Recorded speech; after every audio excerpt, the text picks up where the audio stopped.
This is Inside Out. Kale nkwaniriza gwe wenna omugoberezi wa TV10 gano mazima olunaku olwaleero ndi wa mukisa bagamba omwana bw'atandika okutuula ku ntebe yemu ne ticca we omanya nti olwo aba akuze. Ndi ne Sir Simon Muyanga Lutaaya musajja ava Bulamoji ya Bulamoji omulamoji tava buvi omulamoji okuva e Busoga okuva e Bulamoji okuva e Bulamoji era bwe kisigala kiyimiridde kaliro okuva e Bulamoji kaliro ekkubo bw'otuuka eyo ebintu byayengeri gye mubisengekamu oba olina okubyegendereza ennyo ng'obuuza era ng'obyogerako. Is my senior mu kisaawe kino ekyamawulire owesizayo kati emyaka emeka bukyanyingira mawulire 25 nze ndi mu ngenda kuweza nze nawandiikira Ngabo yali ya Buganda Ngabo olupapula lwa Ngabo mwe nasooka okuteeka atiko yange Ngabo nengenda mu Njuba Times najjibwawo Bukedde ono nempandiika katono mu Bukedde nenzija paka wano wetuli. Salongo Dean Lubo Wasava Sekirande ejjembe lya Buganda era ejjembe lya kuno The Crossroads we tuyimiridde olwaleero kwe tugenda okuba nga tuwayamu ensonga ez'amawulire ez'ebyobufuzi n'ebirala bigenda maaso mu ggwanga nga bwe tubiraba oba oli awo bwe tusaako galubindi zaffe tunaabako ne kye tutuusa. Mawulire mulimu mukulu nnyo mu ggwanga okuba nti gasobola okukyusa oba okwonoona oba okuzimba bw'oba ng'ogakutte mu ngeri gy'ogakuttemu naye ng'ate bw'ogesigamako lyekuba erisobola okununula ensi kubanga okuviira ddala ne mu byawandiikibwa ne Malayika Gabriel baamuleetera nga wa mawulire. Kwaniriza nnyo. Eno ye TV10 gano mazima. Program eno mwe tutudde bagiyita The Crossroads. Tuli mu masaŋŋanzira. Nze siri mu masaŋŋanzira. Gwe oli luddawa? Njagala am straight manyi wendi ne wendaga. Naye njagala kusooka kwebaza nnyo nnyini ddala olw'omulimu omulungi gw'okoze weewaawo ogw'oku revolutionizinga ndowooza gwe watusooka okuzimba channel with a professional outlook. Nga your way of gathering content and disseminating it is professional. Era waliwo omuntu yawandiika ku channel yange comment nanga thank you Mr. Muyanga for the information. You and TV10 are the only people doing it professional. Comment eyo kweri ningamba that's very good. So njagala kwebaza tweyanzege embeera nga bweyimiridde mu ggwanga bakumanyi nga munnamawulire era ndi Muyanga yaani abantu gwe beetaaga okutegeera ng'otambulidde mu biti bibiri kuba bakulaba nga munnamawulire bakulaba nga munnabyabufuzi. But in general, who is Sir Simon Muyanga Lutaaya? Ndi ebintu bingi siri kintu kimu ndi ebintu bingi okusinziira ku ani gwe mbandiringa naye. Bwe ntambula mu Kampala ntambudde emirundi mingi ndidde ku mmere ey'obwere mu hotels ne ntambula ne mu taxi ubwereere ng'olyanga nti wali musomesa wange. Kweli? Yes. Bangi ne mbasanga nga nali musomesa nti uyo my teacher. So nendi emmere nga ye yagisasudde ne ntula mu taxi ye n'asasula ne ntula ne ku bupikipiki buno bubbodo olinaga nti yo ya my teacher. Kwa nasomesa Ekisasi College School, yensomesa ku Kira High School, yensomesa ku Good Heart ye Wanyange. So I am a teacher. Nkozeeko bu lecture na lecturinga katono endejjaawo. So ne makerere wano mu internship program. So ndi kyobonsanze bonsanga ne bawala bange nga badadisa dadi ndi taata. Bonsanga mu kanisa ewaffe ndi musajja muyimbi mu kanisa yaffe ndi mukristaayo awedde emirimu. Bonsanga kati wano wooli ndi munnamawulire gwe wayagadde olw'omukaaga enkya nga ndi ebulamogi ku kadaala ngenda kubeera munnabyabufuzi. So mbeera ekyo ndi ebintu bingi okimanyi nti ndi musajja mukubi w'amatafaali emigadde nali manyi wagavaamu sobola gavaamu lwaki I cannot leave a business that can give me 60 million a year akuwa amatafaali nkuba amatafaali ekakerenge n'emigadde kalimu sente kati sooka katika olina calculator tewazze naye gonambula oba gali mu ssente ettafaali ligula ennusu 310 olwaleero production ya cost yaalyo kusima ebbumba kulisomba okwanika okujegeza okuteeka ku musingi okwokya biki byonna kujegeza kwe kuno nogikubawo wali okujegeza oga nti okujegeza kwe kudda nga amatafaali wagaaze ne gasooka gakala kati n'otandika okugapanga mu layini limu n'otuuza eddala ku ngulu n'ogateeka mu layini tukikola okugagumya n'okuyisa amangu empewo kwe kujegeza okugakolamu obujegere bubanga bujekyekiwava ekigambo kujegeza so production cost yali ya miliyo ya shillings 180 pa ettafaali so ku 310 bw'ojjako 180 oba osigazizaawo nga 120 180 ku 3 osigaza 130 teeza bw'okuba amatafaali omutwalo galiko akakadde kamu mu emitwalo 3 so bw'okuba amatafaali emitwalo 10 kuliko obukadde 10 na busatu so bw'omalako omwanga okubya amatafaali kakadde kuliko miliyoni bukadde 10 kati okola ki ate tewali kye muzimba wane kiteetaga amatafaali obadde okimanyi ekyo nkitegeera naye mbuuzi okola ki eno nga waliwo bizinesi eri serious nobeera eno ng'asajja tebategera bikoliko bingi baleke nkola bingi era nze wempulira abantu abasamayasama wano muyanga sente za byafuzi njala yemuluma mbasaasira nnyo nze ddiini kansooke nkubuulire ndoza gwe asoose mu mukwano gwange mu byobugagga byonna byennina temulimu ssente ya byabufuzi sifunanga na mukisa kuzifuna nga bwe mpulira nti baabawa nti gundi yamuwa no mpozi nga babala bwe baba babala ssente z'ebyobufuzi emiliyoni 3 Salimu Sale ye yazimpa bwe namukyalira eggulu ne mala ennaku 11 bwe twali tuvaayo yatuwa miliyoni 3 buli muntu ez'amafuta transport twaliyo ne full figure gwe nzijukira miliyoni ezi bwe zibanga ezo ze ssente z'ebyobufuzi ze bannangira ze nali neze nkimanyi nti tewali muntu agaggawalira mu byabufuzi era mu nsi zonna z'omanyi ezirimu abagagga globally ba Elon Musk si bannabyabufuzi be bakontrolinga bannabyabufuzi abagagga abakola business ba economists abamanyi business be bakontrolinga bannabyabufuzi era nze siruubirira kubeera munnabyabufuzi lwakufuna ssente I would fight to be an Elon Musk than fight to be a Donald Trump. Buli muntu akutunuulira wooli awo akulaba nga kalimingo by'omutegeera munyinyonnyole alya mu lulime ne mu luzise nti oyagala obeere ow'amawulire oyagala oyingira ebyobufuzi oyagala obeere ku opposition oyagala obeere mu gavumenti oli ani ekituufu nyinza okubeera omisa kalimingo bya olw'ensonga nze nava mu famire y'abantu baavu banaku nnyo so n'otegeera bumaali kati olw'okuba nava mu famire y'abantu banaku nnyo kubanga nze nayambala engatto peya esooka mu 1993 nga nyingira senior 1 nazaalibwa mukazi mulema maama wange mukazi mulema omugongobavu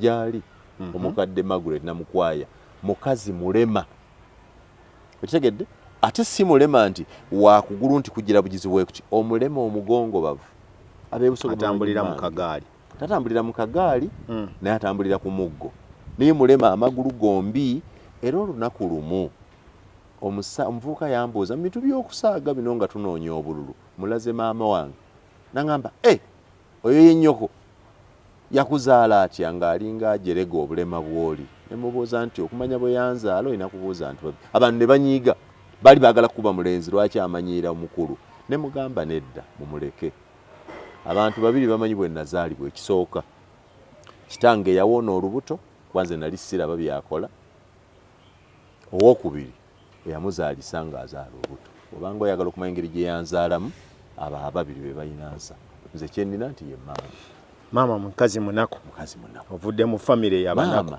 yatundanga myera egy'amatooke mu katale ka Napiya ejjinja 5,100 ekyo kyennyini kye twayimbanga kyennyini nga bw'okyogedde nga bwenva ku ssomero ogenda okuyambako maama mu katale ekyo kyenkola olw'eggulu kuyimba 5-2 omuwulu tumuwaatira 5-2 omuwulu tumuwaatira. That was our job. Bano bakasozi bano okitegedde 5 addayo nga goga waasa atuuka ate kabutesi mu ntamu. Kati olw'okuba nakula ndi munaku nze natya nnyo obwavu n'obunaku obutabuddamu ne neewaayo nti buli mulimu ogukolebwa nga guvaamu ensimbi nga nsobola okugukola nja kugukola. Navugako bodaboda ku Caltex ejjinja nga wenstaginga bodaboda no yakagaali si ya piki neno manyi ga kifuba eyo nakuba chapati eri wamalazi yasooka okuyimbako. Very good. Nakuba chapati ku lwalaza lwa mwami Majidu Kawanguzi ali ebugembe. Lwaki nkuwa amanya g'abantu because this is evidence. Nenkuba chapati naze chapati ze zansomesa senior 5 ne senior 6 nasikako ekijji kya taxi ne banzibirayo nga tebasasula olwokuba nga tebasasula.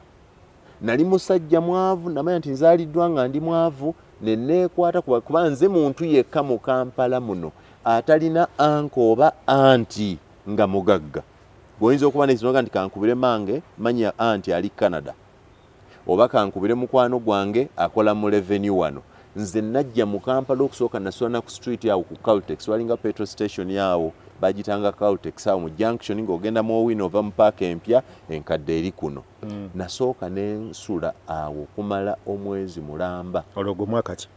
2003 siina kyennina.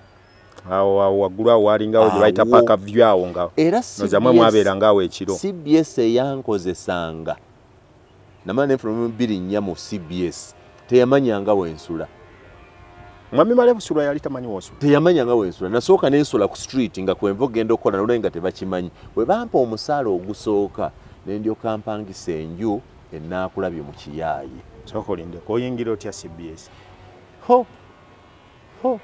Okusooka CBS najingira through someone.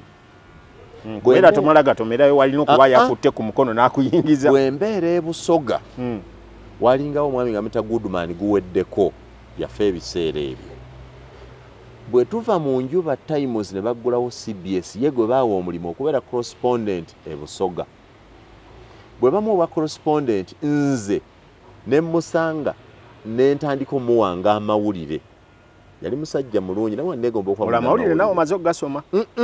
Nga sinna gasoma ne muga nti negomba okuba mu namawulire. Musajja nanyaniza nanga nti ojja kumbuliranga ebifeeyo. Kati nga buli lwaggulo ngende ewuwe ne mubula ekibadde we tubadde abantu babadde balwana nambuuza ebibuuzo. Babadde bakola ki? Babadde balwana. Amanya gabadde balwana be baani nti yono noono. Bibaddewo ssaawa mmeka nti bwe ziti. Mu kyalo ki nti bwe kiti. Abawinza badde nti bwe biti. Bwe yasooka ng'obimbuuza bw'atyo nga yajjuza eggulire n'alikola. Oluvannyuma natandika okunsomesa W's nti bw'oba okola eggulire tubuuza what, where, when, who, why and how. Nga sinnayingira nze amawulire nagasoma nga mala. I studied journalism when I was almost exiting. I've practiced out of the 25 years. Much of the time I practiced journalism without going to a formal class. Senior, waliwo senior 6. 6. Nali maze senior 6 actually. Noyingira notandika okugakola. Ngolo olwanyisa embere ya lejja gye wali olimu. Very good. Kati nga nfunye omulimu ku CBS. Era CBS ekyo yanyamba. Ndayira nnyo omusajja gwe bayita Robert Kasozi wa CBS. Musajja mulungi nnyo. Robert Kasozi mbagamba bulijjo nze sinnalaba muntu mulungi wa mutima mulungi ayagaliza straight atali mukoona nga Robert Kasozi. Wonna waali musabira buli sifunanga kintu kyemuwa kumwebaza naye musabira Katonda mu buli kyayagala. Abaana ba Robert Kasozi Katonda abawa omukisa abawangaza abagaggawaza abatambuze. CBS ye nyamba okusobola okusasaininga okusoma degree kubanga Dr. Kazibwe bwampa degree sponsorship nanga nti kuba yansanga ku mawulidi e Busoga nga nkola ne mu interviewing. Imagine I, Simon Muyanga Lutaya, a senior 6 dropout on NBS radio, interviewing a vice president. Bw'abaayo nanga nti nkwagadde oli musajja mugezi wasoma nnyo era kyengenda okukola bw'olutuuka okusoma diguri ey'okubiri oŋŋamba nga ndigisasula naye tamanyi nti tolinayo nemugamba mami nemusigirina sigirina nanga nti how why nenga nti siina ssente oba yalooza nsaaga nanga tolina ssente otya naye oyagala okusoma nga ndi maama njagala okusoma nga nti genda onoonye ekifo bw'omala okufuna admission ya Makerere ya diguri onaasomera ogindeetere era olwagifuna bwe nti nemuweereza Dr. Specioza Wandera Kazibwe ye yansomesa niyo olwokuba najja muno nga nsoma mu evening program nga sina we neekwasa kujja transport na kulya omulimu CBS gwe yampa gwe gwanyamba nga tufacilitate me ogenda okukola kino era mwe mwenna ababeera eyo ne mwogera mbu gavumenti nze Museveni tampanga ku ssente wadde 10 Muhoozi tampanga ku 10 kye tewali munnabyafuzi mu gavumenti eri yampadde ku ssente ye bw'oba obala abantu abanyambye nga bali mu byabufuzi Specioza Wandera Naigaga Kazibwe ata n'ekyeru ye yanyamba okuyingirako mu university ng'asasula yakozesa ssente ze ng'omuntu kubanga singa zaali za gavumenti Kazibwe yansomesa ndi wa DP nga ndi mu opposition already yandibadde asobola okukinkolera. Your story is too much of mixed mingling.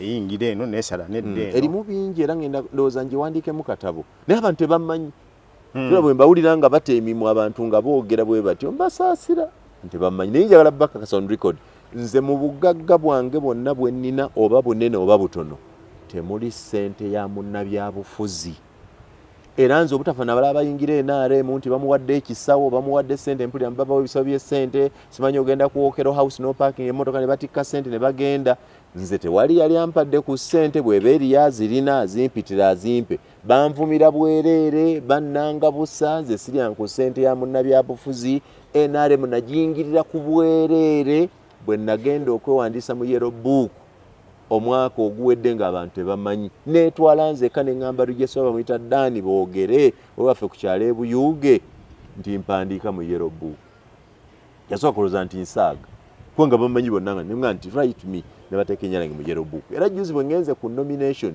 benvuganya nabo baalowooza talina waalaga kubanga atali mu yellow book takola bw'ati naye nga ntudde mu yellow book mazeemu emyaka egi kyekikutendewaleza kubanga bw'ojja ntandika okulaba omwaka gwali gwa 2026 nga nyingira CBS very good ng'ate gwe olwo ofuluma ogenda mu ku NBS yes fuluma ng'otandika osoma amawulire nze nali chief news editor wa NBS television owookusatu eyasooka yali Joshua Kyalimpa ne kuddako Rachel Takali Lugwaniriya ne bampa nobeerawo nno ne mutoba NBS eyo okumala ebbanga naye kimanyi ng'era natandika okukola obwa chief news editor bwa NBS nga diguri endala eyagundi ey'amawulire sinnagimala okubeera chief news editor nga diguri y'amawulire endala sinnagimala wanasooka ku diguri ya busomesa nenzaako ey'amawulire nenzaako ey'amawulire.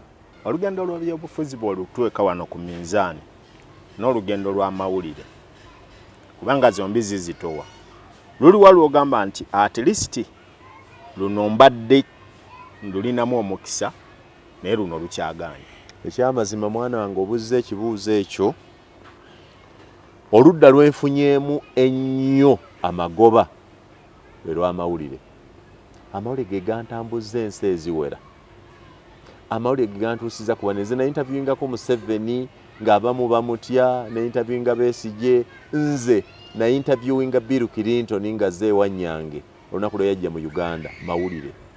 Amawulire ngafunyemu nnyo n'abaana abakyala bano abasinga abalungi benzaddemu abaana basanze eno mu kisaawe nga nnoonya amawulire. Mu byobufuzi nfunyemu loosi ebyobufuzi bye byantwala mu kkomera n'ensibwa nze. Nzijukira awo ng'okaaba ogamba abasajja bakubanja miliyoni 2. Okitegedde mu kkomera. In fact ebyobufuzi ate biridde ssente zange ze nakola mu byamawulire naye mu byamawulire nfuniddemu omukisa bwe mmanyidde abantu bwegandeta mu Kampala kwegamba nga funiddemu nnyo era muwala wange olumu yaŋŋamba my daughter nanga dadi ntanya okutula n'abaana bange ne mbabuuza nti olowooza bwe bali kubuuza nga siriiwo nti kitawe yakola nsobi ki ku nsi olyogera ziruwa tell me I've encouraged them to be free to tell me my mistakes and my attributes era ne bambuulira mwana omu yaŋŋananga dadi singa nali ggwe nze nanditadde essira ku mawulire ne concentrating okwo paka kufa sandigenze mu byabufuzi naye kintwala mu byobufuzi abantu kye batamanyi ni musajja wa kisa njagala nnyo okuyamba abalala so nalowooza nti ebyobufuzi bisobola okunyamba ennyo okuyamba okusinga amawulire I was wrong because I have ended up even failing to help others because at one time I also became needy.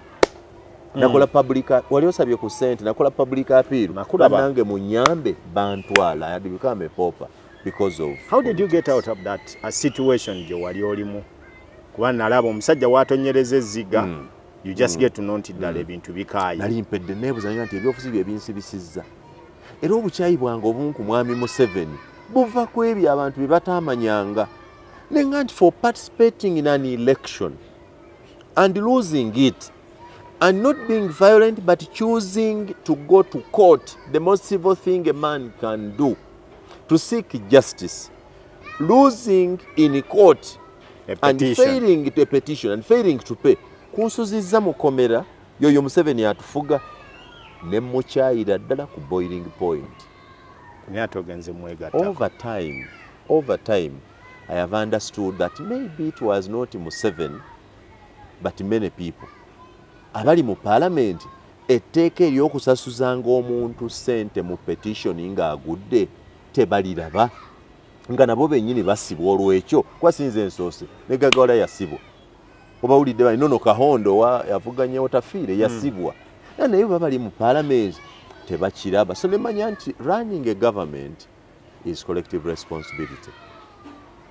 Era bwe ngenda mu parliament ebyo bimu ku bintu bye njagala okukola ogenda kukyusa tteeka eryo eryakusibya amateeka g'ebyokulonda byaffe waliwo we gali too unfair nga gatiisa omuntu okuyingira ebyobufuzi so nga abakola amateeka ago nabo baaliko abaavu oŋŋamba otya nti nomination fees $3,000,000 that's a lot of money omwana ava emakera ayagala okuparticipatinga oba omugobi ebyobufuzi bya Uganda tusaana kugenda ku buweereza oba kukola ssente nze mbadde njagala tukola obuweereza era ndi omu kubalowooza nti singa tusobola tukola amateeka ng'omuntu ali mu byobufuzi asasulwa ssente ntono nnyo so that the attraction remains to only those who want to serve. Nabwengereza mu kkanisa naye abantu nkuge nti nze owulidde nga muli ku mikutu olwala lukiseera Muyanga bwavu bwe bumututte Muyanga ayina amabanja abantu balowooza ngenda mu byobufuzi kunoonya ssente ezitaliyo ssente nkubulire gye nzijja ebintu bingi byenkola bivaamu ensimbi okitegedde si bya bufuzi nze sirina political money mbabuulira sizirina. The society we serve eri too condi kankozesa ekigambo ekyo to the extent nti Muyanga bw'ajja n'asiba ettaayi bagamba yalidde Muyanga bw'ayambala ekkooti yalidde Muyanga bw'atuulako awo n'abeera nga alina byakola abo baali abasupportinga government. Kiki ekiyinza okuyamba okutegeeza abantu nti tusobola okukola and the society ffe tubeere kyakulabirako nga tukola kyobala njogera wano ku interview ebintu byenjogera ebiringa ebiri personal omuntu beyandyesigalizza naye mbyogera abato babiyigiremu. Nina emyaka 47 toyinza kuŋŋamba nti obugagga obunyimirizza up to 47 years butono ku obwensubira mu maaso. No, I am winding up a career to leave a legacy nti omwana w'omulema eyatundanga emyera gy'amatooke eyakubanga chapati eyasula ku street mu Kampala eyerandiza yekka asobola okuvaamu kino so I can be an inspiration to other people. To the contrary, abantu bandabanganza yagala okwegaggawaza. No, mwami Sava njagala kuva wano ogende mu Winner Classic omanyi weeri ya mwami Nabwana Winner Classic obagende nti njagala musipi gwe bayita the bridge erinnya oliwulire brand, the brand name is the bridge. Omusipi gwe bayita the bridge gwe guno gwennyamba dde ogulaba kigambo kya the bridge gugula emitwalo 67 nagugula ku Winner Classic emitwalo 67 ngangula musipi mu 2017 guno nagula mu 2017 ku Winner Classic emitwalo 67 waddayo n'ogula omulala sinnagula mulala kona gukyaliwo.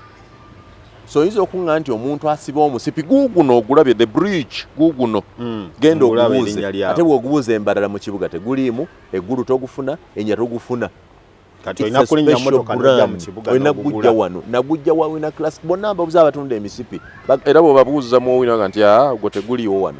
So siyinza kubanga mu kiwato nsiba omusipi gwa mitwalo 67 naye nga nagugula siina kyendi mu byobufuzi oli n'alowooza nti noonya nsimbi mu byabufuzi. Ekyanjigiza okwambala bino ebintu ebyebbeeyi mawulire osobola okusinkana abantu ng'olabika bulungi. Saati ya mitwalo 5 ogiraba gikwateko ojja gibuulira abantu touch it this shirt is 500,000 nenjiteeka mu suuti nga ya miliyoni 3 so gatta emitwalo 5 ku mitwalo 67 nesu ya miliyoni 3 sinnayingira byabufuzi. So omuntu yenna bw'aga nti ebyobufuzi mbinoonyamu ssente aba muwutta. You are a staunch devoted supporter or member of Forum for Democratic Change. Yes. No running ne ku tiketi yaabwe. Yes. For several times. Yes. Kiki ekyakuwaliriza kubanga ate kakati FDC weeri yali badde kwetaaga nnyo n'okusinga NRM gy'ogenzi. Eno gyozze waliyo enkokola bakuba olina okubanga either oli mwana wa historical babatula walwana oba ng'oli omu kwabo balina ke balinawo ononye eki. Oyogedde bulungi nti kati wano FDC yandibadde neetaagira ennyo Dini Sava yakyogera FDC yakindaga wanjiraba eri mu masaŋŋanzira w'okiraba nti yandibadde eneetaaga nnyo naye yo teyakiraba era neewuunya kati nga bakaaba bwe nali mu FDC nabeerako ku NEC ku kakiiko k'ebyamawulire. FDC terina kifo kirala kinene kye yali erowoozezza kumpa kubanga bwe neesimbawo okubeera omwogezi w'ekibiina twali ku Uganda Manufacturers Association wano e Lugogo okuvuganya nga gundi yakanyuka wafula ogutu nali njagala kubeera mwogezi wa kibiina era nga nnoonyezaawo akalulu kaali kaweze bonna banneezingira ne bantuulira ne banneegayirira ndekere Ibrahim Ssemujju Nganda.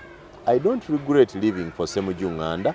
Alina competencies naye tebalina kirala kye bampa awo twako lwaki tebakuwa obumyuka bwo tebabumpa.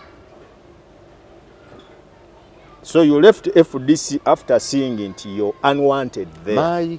My political career was not growing in there. Yalieko na bukonyi. FDC nalaba nga nteekamu kinene nnyo okugirepresentinga kubanga bwe nalwaninga mu kaluko k'ebulamoja akaasooka ku kadi FDC zino ze ssente FDC ze yampa meka yampa miliyoni 3 ku nomination ezo yazisasula direct mu electoral commission. oyagala bazikwase mu ngalo nkubuulire byaliwo. FDC neddamu n'empereza miliyoni 1.7 miliyoni 1.7 awamu ezo zaali z'aba agents naye sente z'aba agent FDC yazimpa okulonda kuyiseeko ennaku 3 ati zaali zigenda kola ki mubeere serious nga mwogera zaali zigenda kola ki omukyala gwe bayita Joyce Nabbosa Ssebuggwawo ow'ekitiibwa nampayo miliyoni 1 ng'omuntu atera okulinnyiramu abantu mu kigere bw'oba olina ekizibu. So owulire sente zinafuna mu FDC ezo ne ziyingira 5 so ze nakwata ku cash zaali 2.7 esatu zagenda eri zajja akalulu kawedera saazisasula baagenda nali namaze obbasasula nga babaze nti buli agent atukuumira akalulu anaaba wa 10 years. Do you know what it means? 3 naye nga buli agent muwadde mutwalo gumu kitundu ensonga lwaki opposition mu performing abo so yes ate bino mubeera ku mbeera ya kibanja mpola tebalina ssente ate nga n'omuyanga nedda awo twawukanemu bululu naye z'okkola ebyetaagisa twawukanemu.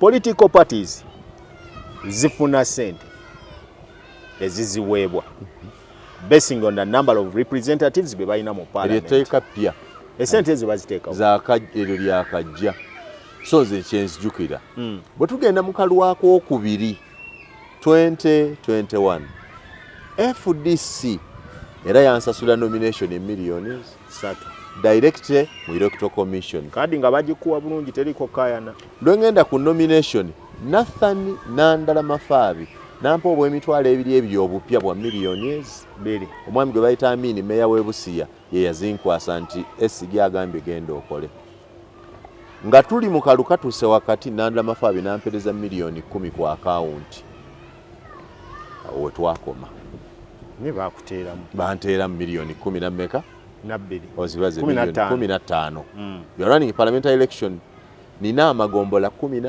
na 2 12 sub counties nina ebyalo bali balira kakadde nina ebyalo ebikumi 414 414 milioni 12 bazikuwa gwe FDC alwananga ne government nga government yawadde abaayo round buli flaga beare milioni 8 era ngo abantu bakiwulira nti abe NRM bafunye milioni 8 buli flag bearer atambuza akalu gwe ngo ina throughout the campaign milioni 15 so tezisobola kalu kyoteeka mu kyekinene kati bwe mala okuteekamu ebyo byonna tuli ku opposition nga buli kimu tumanye ekirulemeseza tulwanyisa mwami Museveni tuli ne Besigye opposition yempya ya Bobi Wine nejja nempulira nga opposition ya Bobi Wine kyesoosokola kwe kuvuma Besigye n'okutuvuma ne ngamba no bandisoose kusiima kyetukoze kubanga we batandikidde ffe tutambudde bwe baagaana okusiima kyetukoze mu kifo ky'okutusiima ne badda mu kutuvuma era nagamba Dr. Besigye yamugamba dokita nze kanve mu bantu bano batuvuma lwaki bakuvuma nangamba ekigambo kyensirierabira nanga nti ebizibu by'ebyobufuzi oyinza okulowooza nti abannuupu be batuvuma ng'abe NRM be beerimbika mu bano batuvume tulowooze nti bali be batuvuma basobole okukola divide and rule basobole okutunafuya naye nakakasira nga buli akuvuma profile picture ye kubeerako Bobi Wine oba nuupu nti kati bano tuteeka mu kingi tulwaniridde gye tulaga enzikiza ekutte ate bakola gwa kutuvuma abaana banvuma ne bampemula n'enkowa opposition ya Uganda ne bweba efuuse matanga erina ssente sikyagiddamu nkiwera amazi nedda bwe wali ogenda Besigye wamwebuuzaako yes oba ku bakulu b'obadde nabo mu godfather mu byobufuzi ogambye kumwebuuzaako Besigye saamwebuuzaako namubuulira navayo ne nga nti dokita nyingira ebyobufuzi essomero lyange erya journalism ligudde nali nvuga mmotoka nakavuga mmotoka 8 nzitunze ziweddewo natunda polota yange milioni 10 ejjinja plot 10 Kitooke Road empumudde nagitunda negenda okusobola okusasula emisango mu kooti mpulira olw'okuba n'emirembe ntaddemu kinene sikyasobola dokita nkooye gwe ng'omuntu nkwagala tunnya kunyumyanga byonna naye bwe mpulira ebifa ku FDC gye watulekera nakunyiigira nnyo ngamba dokita nakunyiigira nnyo kubanga akaluka naka 2021 nakagudde lwaggwe kugaana kutujja kutunoonyeza kalulu kuba Besigye teyava waka niwe nali nkusuubira ojje mu kyalo buli muntu yaleetanga omunene we oli aleese Bobi Wine bano baleese Museveni gwe n'otuweereza omusajja Amuriati atayambadde ngatto talina kyasobola gwe waliko amasannyalaze nemuga nti by you sitting yanogaana okujja otukola you were selfish nampa ensonga ze nga zaali ntuufu lwaki teyajja nemuga naye nze dokita mpumudde oli mukwano gwange paka kufa naye ebyobufuzi bino ebya FDC opposition mbitadde Besigye yagamba kyekyamugaana okujja mu kalulu kyo sijja kyogera jasibulirako nze yalina ebintu bingi sireete buzibu yaŋŋamba nti omutima gwe diipu munda yali akkiriza mu Bobi Wine naye having been a senior party leader nga tenda bwagenda kunoonyeza Bobi Wine kalu against Amuriat so yalina yalina conflict between the two candidates ekibiina ekiki kyebalooza nti kiki yakizaala n'omutima gwenze Besigye yambudde obulungi bwa Bobi Wine yaga nti Bobi Wine temumanyi. First of all, he's a good businessman. Sirierabira kigambo ekyo Besigye yanga nti Bobi Wine is a good businessman. Era nange Bobi Wine mumanyi nga businessman musajja mukozi amanyi okukola era nga bwakoze mu byobufuzi bwakoze is a good businessman ekyo kigambo kya Besigye. So era bwabeera mu byobufuzi n'akola business practices seewuunye he can still settle because he told me it's a good business and it was evidenced obugagga bwalina n'embeera mwali ku myaka gye he is a good businessman. So Besigye naŋŋamba ekyo nti yali tasobola kikola omutima gwe yanga the heart was with era nanga nagezaako okuguza bannange ekirowoozo tulalinge behind one candidate abere Bobi Wine nga bandabanga abalyamu olukwe. Up to today the difference between Nandala Mafabi and Amuriat and why they hate the so-called Katonga group, Nandala Mafabi thought that by Besigye allying with Bobi Wine yali tasiimye Nandala Mafabi amukoledde all the time. He thought Besigye would have concentrated on raising Nandala Mafabi, not Bobi Wine. So bamulanga bwe bongera okubeera naye ali ku ludda luno agula olifying on instead of them. Yempala neyo gyolaba it's a tribal war. Bw'otunuulira FDC byeriko olwaleero byefaanana olumwe muli amaanyi ge wateekamu n'ensimbi ze zaagenderamu kyogedde nnumirwa ddala bwe ndanga FDC olwaleero bwetyo bwefaanana. Bannange twawagira FDC bannange twassaamu obudde nze nawagira FDC at a risk of losing my job ng'oli chief news editor of a television station naye oyatula nti oliwo FDC oyagala Besigye nabatiza omwana wange nti ye Warren Besigye n'akulira NBS Kini Kalisa najja ku mukolo gw'okubatiza ng'amanyidde ddala nti nze ndi wa Besigye kyokka nga ye talaga Kalisa tayatulangako mu maaso gange nti weenareemu yadde ebikolwa biraga ebikolwa biraga nti weenareemu ebikolwa bye biraga nti bwe yampa omulimu yamponinga ku bintu bisatu. One, we don't speak negative about the East African Federation as a matter of policy. Number two, we don't compromise on security. Ekintu kyonna mu Uganda nga kikwatagana ku security tetubeera ku ludda lw'abakivuganya tuba ku ludda lwa security. Nkugamba byampa bampa omulimu. East African community security we are non-tribal, non-religious. Togamba nti oba kiini musiraamu ensonga bwe naaba ya busiraamu ogyesulikeko nnyo tetwagala kubeera wano era ebigambo nga awangale ayisa abasajja babingobya mu mawulire kubanga nali nsoma mawulire ku NBS. I remember very well. You remember very well. One of the best anchors we have ever had. Thank you very much. Nga bwembanga zanga nti awangale nnyo maaso moji awangala ayisa abasajja n'agamba no we are in Buganda naye TV yaffe eservinga beyond Uganda and East Africa. Bonna katubaleke kubanga omusoga wanajja okusoma kati afunvuwe ino ise ifwe ate omutolo lwalijja nti ahangiriza agutamba tubireke mala amawulire nga bwe bagamala tokiteeka. Dokita omubulidde ngenda ebintu biganye ndaba nga ndi ku lwazi ndukonko na luganye okuggulawo ekirowoozo okutuuka okuyingira NRM was it there before ng'olaba nti olwanye n'abasajja okooye kwe kubeegattako oba kyazze ku mulundi guno nga you have no option other than joining them? Ebintu byombuuza obitwalawa ebintu bino byombuuza obitwalawa. I'm one of the senior journalists in Uganda we have. Okay. So I need to know. First of all, nga ngende wa Dr. Besigye sayina mu kirowoozo kijoininga NRM.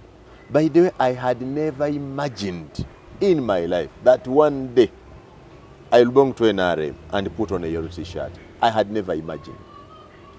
Era ogende wa Dr. Besigye nali sigenda kumuga nti ngenda mu byabufuzi byawalala nali ngenda muga nti ebyobufuzi mbinyuse concentrating kulunda ebyennyanja fish farming because I had a farm in Kasangati. The idea was kuleka byabufuzi and you concentrate on solve ventures. Concentrating ku bino ebyange ebya business mbireke nga nti ntaddemu kinene.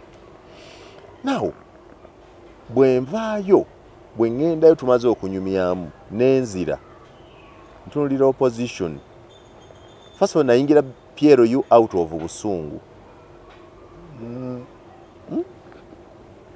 nga ndaba naloze bali okubali waliwo nabeeta nanyiga nnyo ng'abantu b'opposition bafudde Muhoozi Kayine Rugaba a subject of discussion and you decided to join era nga balaga subject of discussion nga balaga nti bw'owagira Muhoozi olidde mu nsi y'olukwe oba olidde mu nsi y'olukwe obeera nti opposition nembuuza nakola ddi ekirayiro ekyokuwalana taata n'omwana n'omulembe oguva mu bo oguliddawo obanga ŋŋamba nti kitange yali mwenzi n'atuzaala abaana bangi ng'onenyanze ku ekyo Muhoozi never chose who his father should be.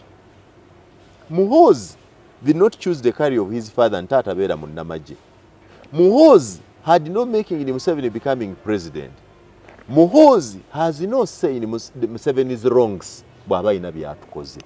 Nagenda okulanga batuwa agenda eri ewedde ya Museveni baagala tukwate n'agenda endala yakuwalana kuvuma kunafuya kuvoola Muhoozi. Neŋŋamba ekyo tekisoboka. N'okozesa omutwe gwo. Neŋŋamba that cannot work. Kati nenkola ensobi nenkyogera ku mukutu gwa Baba Television. Nenga nti bannange mulimba. Tetusobola kukola nga project yetu nakuwalana taata na mwana tetuli batuufu. Bwe mmala okwogera nekigenda viral nga bwe mubifuula lwaki mpagidde FDC wagidde Muhoozi ne mbagamba Muhoozi alina right okubeera president kasitaba nga ali above 18 is a Ugandan alina qualifications endala mutunuulire Muhoozi as a presidential contender not as mutabani wa Museveni because the issue is alina qualifications bwe nkyogera mama ne boogera walidde genda oli ekibuto bwe bityo Muhoozi ate ye n'akifuna differently he reached out to me ye yakuyita yes yantumira Mike Katungi that's good Mike Katungi you know ambassador Mike Katungi Mumanyi. Yes nantumira Mike Katungi ne tugenda nanneebaza okubeera objective nambuuza nzaani nambuuza kaliya yange ng'ejje zeetambulamu nambuuza ebizibu bya Busoga bizibu ki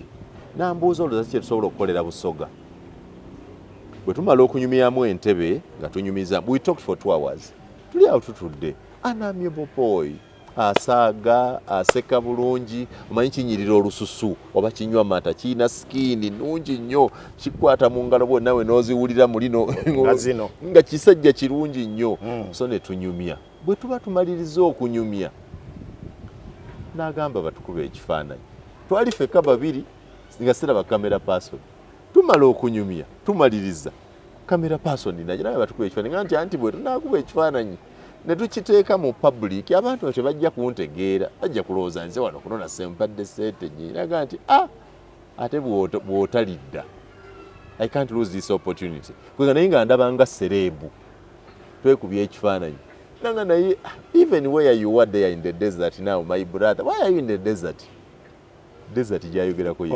opposition nankwata mu ngalo nampa kano ne twekubya ekifaananyi ne kigenda viral nze nali mmanyi olwo olunaku wafuluma oliddeyo ebitaano saali aganya banzaalo w'embogo saafunako mu Muhoozi Kayine Rugaba ennusu wadde 5 era sizifunangako n'olwaleero njogera ndaba ampulira Muhoozi has never given me any money for anything no but he's just a friend he's a friend kati the thing went viral bwe kigenda viral kyalinamu abantu babiri munnaye kulikayo ogwo omukisa okutuuka ku musajja oyo muyanga beera awo baalimu ne tubeera leero n'abawutteera kyalidde kirina amabanja geega kisumbuwa kizunga buzungi kulya kwe kisumbuwa awoyo olubuto olidde mu nsi olukwe naye nze kasita oli ayogera ku kintu nga mu mutima gwange mmanyi ekituufu I don't care olukwe mu nsi balulyamu mpulira nnyo ekigambo ekyo oba balulya wantusoze kubuuza ani alufumba mpulira nange nti walidde mu nsi olukwe buli lukya baŋŋamba ndidde mu nsi olukwe oba ani alufumba simanyi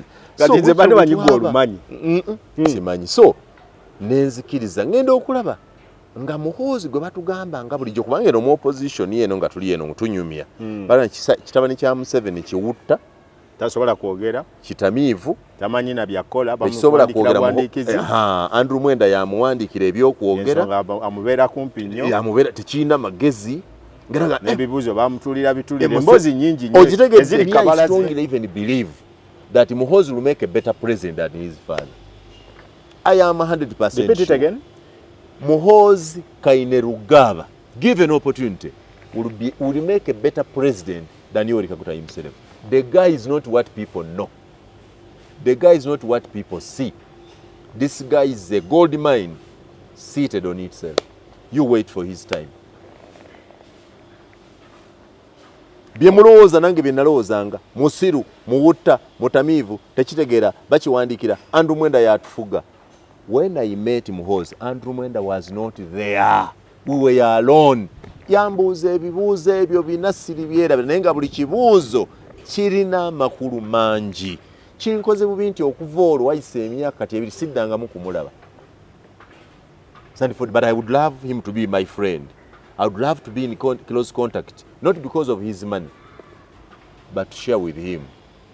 He's a good man. Manyi omuzungu agamba, the network you have, it's the net worth you have. Maybe. Abantu abangi boolina.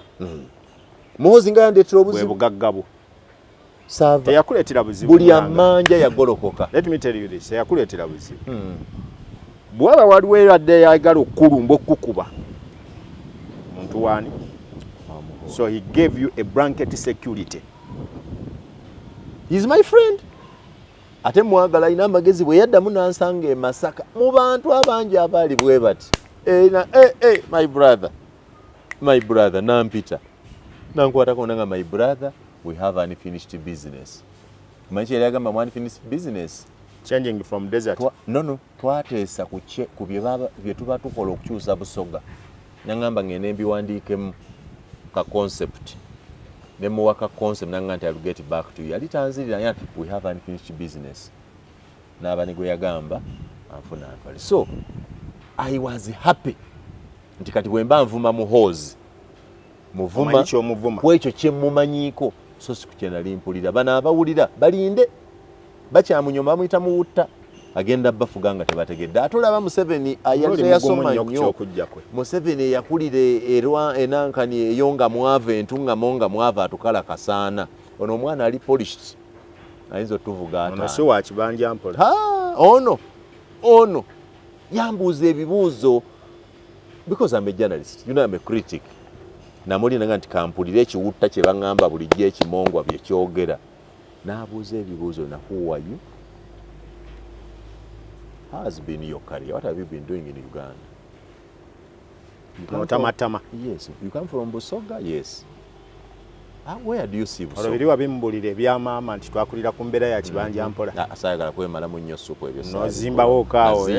Yali andabanga serebu omuntu serebu ngatolina kwete maddaala diteeka wansi mugamba era ndowooza yensonga lwaki nze nali sina na bunyiza muga nti mpaya 5 ndi bubi niyo manyinga bwe nalaba Muhoozi nga tampadde wadde 10 banka ya DFCU enkyana enfulumya loan statement yange ngemanja $9.7 za kalulu ezo mukwano gwange Mordecai Murisa n'abalala ne bakikuba mu nnyo buli amanja yankubira esimu buli amanja yagoloka ngaloza nti kentuuse ku ekyantute wa Muhoozi munyumiriza nga buli owanke natuse ku Muhoozi nafunye ssente bassebo ne bannyabo Muhoozi Kainerugaba mutaani wa Museveni teyampayo wadde 10 luli tamperezangayo wadde 5 kubanga saazimusaba era nali sizeetaaga si kye kyatusinkayo.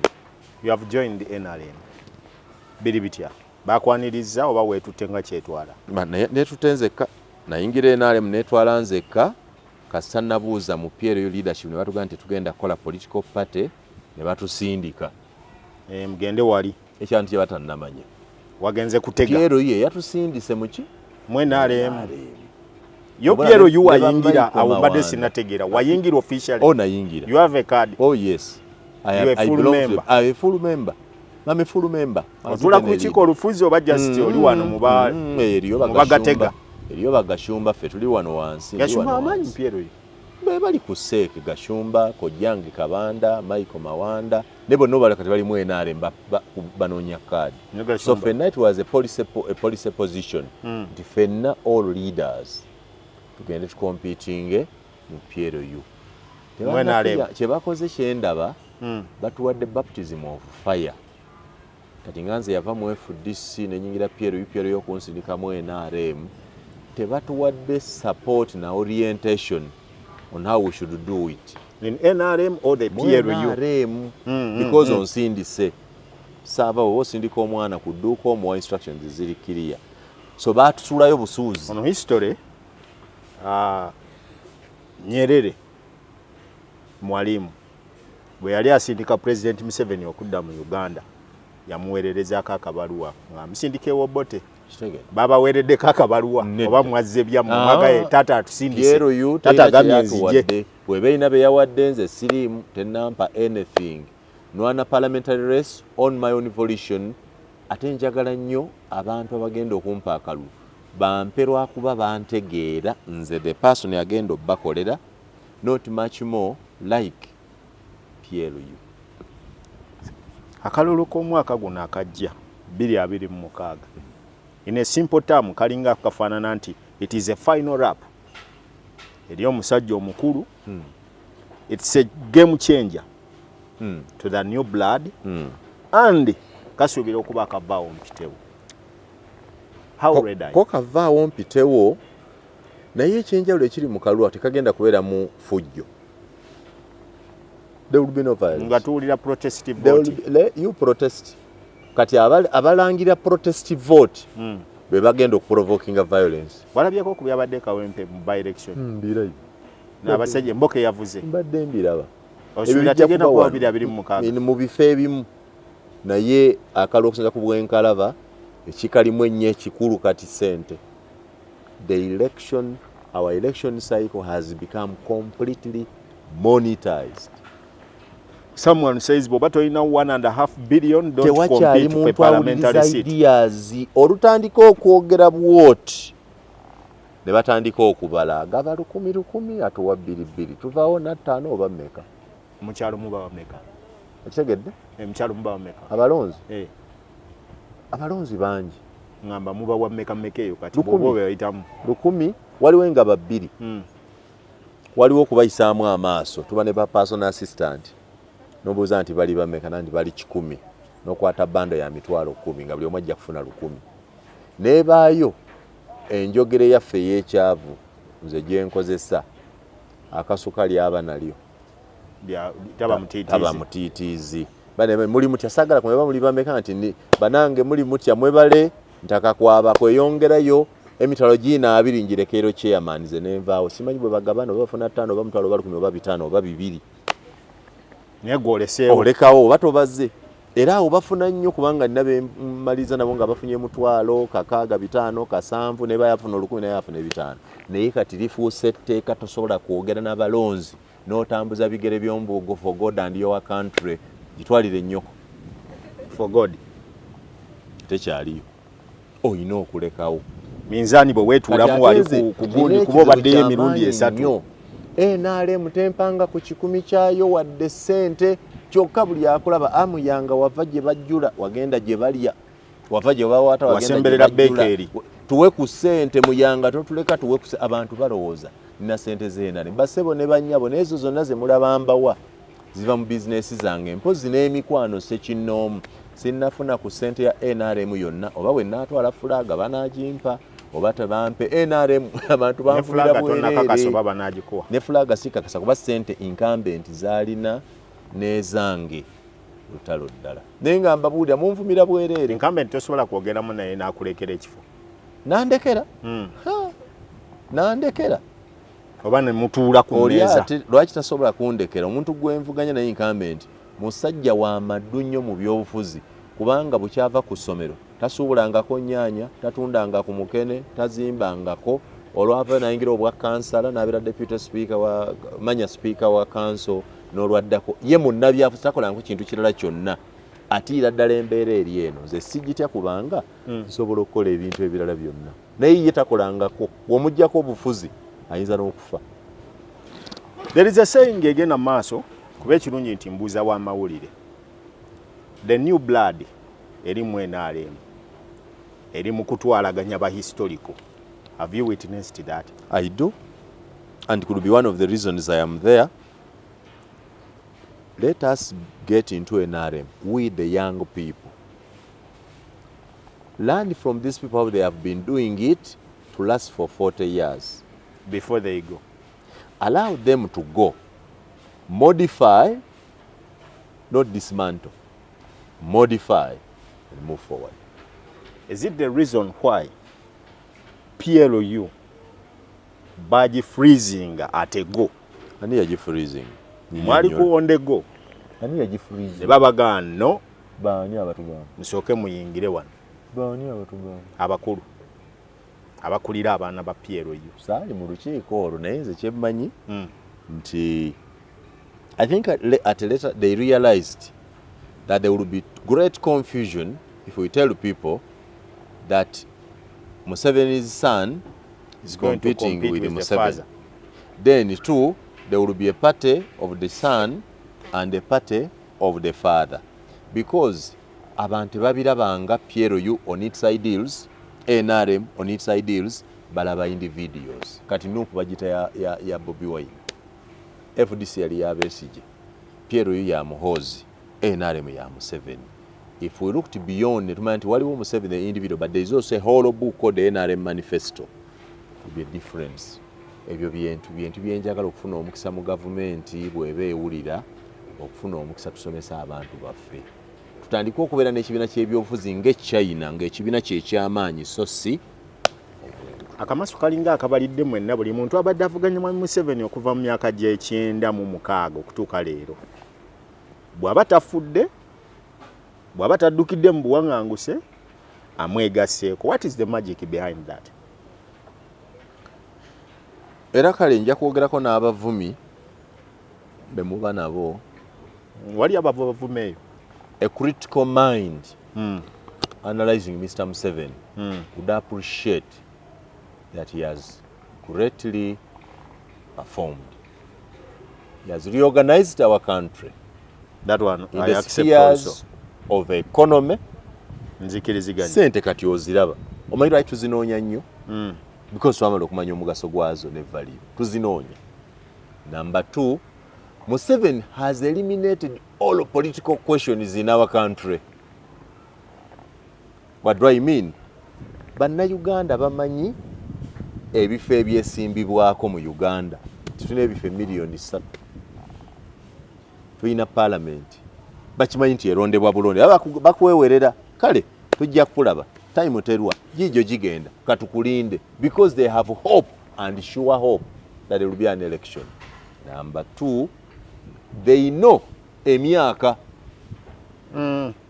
Say etano. Gyotufugirako gyotumekale. Jineta oloze etano jirwa. So the question of who becomes our leader, how long will he stay, when do we have the other elections, because there are countries in Gatemamani when they will ever have an election. Those political questions have been settled by Mr. Museveni. What remains a challenge in Uganda are the economic questions.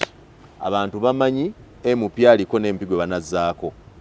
Naye tamanyi nti omwaka bagenda kwongeza school fees, sente eziyongerako anaazijjawa. The economics is still a challenge. That's why I believe in Mr. General Saleh's fear of the Musevenomics. Abannayuganda beetaaga kati kubayigiriza kunoonya ssente, twetaaga kunoonya bintu bireeta ssente. Ebyobufuzi tubitegedde ffenna n'ali mukyala amanyi okuvuma buli kimu akimanyi, bamanyi obuyinza bwe bakulinako nti totumanyiira katukulinde wano ojja kudda wano. Yo tuyitako tasebo n'otatubuuza mmotoka iyo ne bagikuba omukono ne balemera mu kkubo. Otuyitako nga tetubuuzizza. Museveni should be appreciated, given a decent send-off and allow us to rebuild the country. Takoze mata waliwo ebiganye bingi. Naye ebiganye tasobola bikola ebyo bye tulikola. My final question. Do you believe in a transition? And what kind of a transition should Uganda have? Is it okay to call the entire political players, including the opposition, to sit in one room and we discuss for the future of Uganda? Hakuna. Iyo wongo. Total rubbish. This country will not need that. how do you sit, just imagine, how do you sit with these scavengers? How do you sit with disastrous people? Abakwata obusimu obutaliiko na bisaanikira nga babunyweza na rubber band. Naye nga batuvuma okutuuka ku ekyo ate enkya tulituula tutya nabo mbu tukole government. It's going to be no transition. It will be Museveni ending, Muhoozi coming, winning elections, he swears in and takes over. Ebyo mbu tuliyita aba opposition mbu batuule simanyi mujje tuteese. Simotoka ya kutegula. Tebannatuuka ku level etu. Ani atuula naani?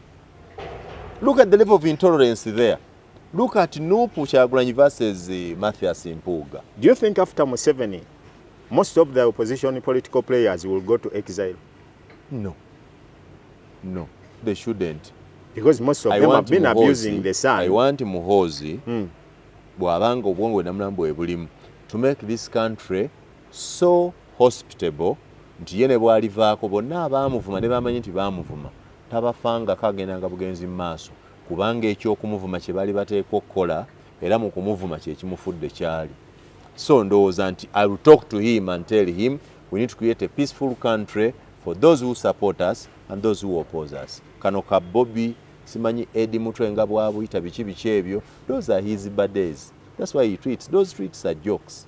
They are strategic jokes. They are political interruption model that is new to Uganda. Ekisembayo ng'ofundikira tuve wano.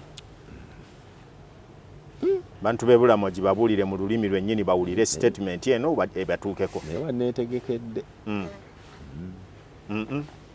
Tubadde nuna mu freestyle, let me tell you this.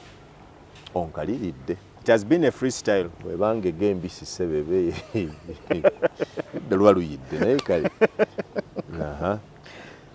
Fundikira n'abantu b'ebulamogi. Nga mbagamba ki?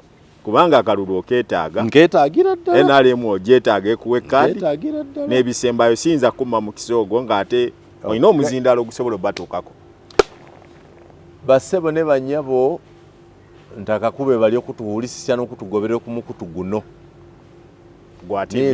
Ogwa TV10 nizo Simon Muyanga tayo wanyosa owateite ntakakuba kakasya nti muli omukalulu nga kalimu abantu basatu emba mutaka musaiza tumule ensongo mukakati ninze emba mutaka muntu munyomi nga kiri awo kityo muiza kumusuna yena ali omukalulu kano emba mutaka muntu obusente obw'ekiferewe mulozi anti ayine sente ayengabula yena muli naye basaba mulonde ensonga njizo NRM ng'omuzaire omukali kubanga omuzaire omukali iye omwana wayonoona anonya ngeri gya muyonja toleho bubibya nabyo mwana abasaiza aboigola bugola toleho mwana ho wena ontoleho mwana wazwa kuonona hantu obone byayononere hano abo opposition bakati ayononero toleho nze nkoba nti be NRM bange ino bunafu tujingiremu tusobola okutereera obunafu obwo nga bagibiha mabyo bakola tugitereri mbatakirya okulondo kusa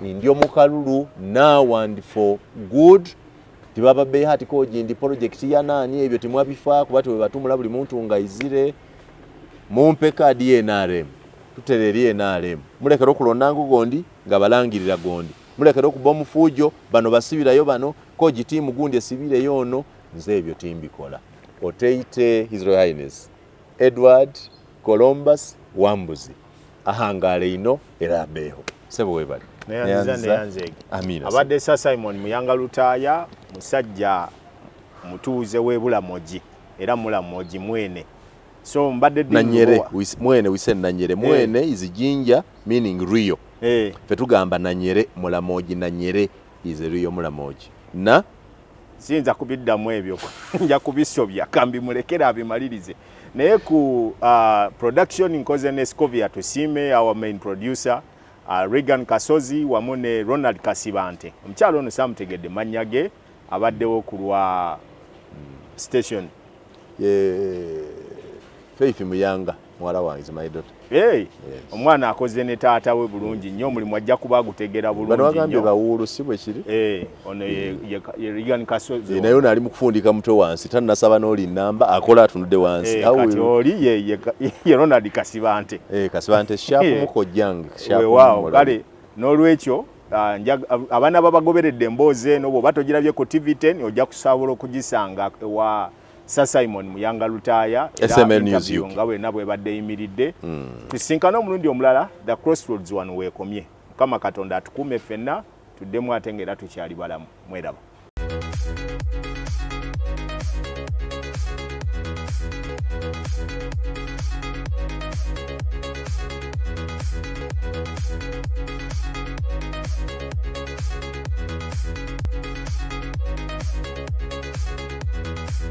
This is Inside Out.